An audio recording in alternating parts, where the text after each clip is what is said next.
চিনতে কথা বলো। একটু ভেবে চিন্তে কথা একটু ভেবে চিনতে কথা বলো। পাঁচশিকে করো আর চাল ডাল মাছ পেটিয়ে দেওয়ানি তোমার রান্না করে খেও। অভিজিৎ, বলে ফেলো। এখন তো কলেজ, তাই তো? হ্যাঁ হ্যাঁ, মানে শুরু হয়েছে আর কি। আচ্ছা, এই যে তুই কলেজের পড়াশোনা না করে অ্যান্টেনার জন্য গল্প রেকর্ড করতে এসেছিস, কেমন লাগছে? ভালো তো লাগছে, মানে যেহেতু সোশ্যাল মিডিয়াতে বলছি, খুব ভালো লাগছে। সবাই আমাকে খুব সাপোর্ট করেছে, আচ্ছা, এত সুন্দরভাবে আমি বলেছি।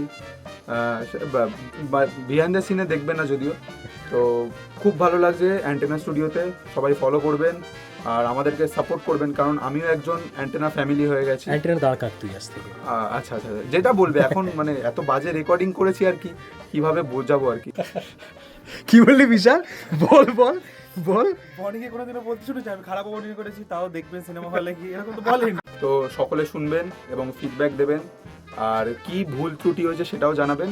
তো এত কিছু তো হলো, আরে আমার পেমেন্টটা তাড়াতাড়ি দাও। কাটো কাটো কাটো, পেমেন্ট পেমেন্ট পেমেন্ট।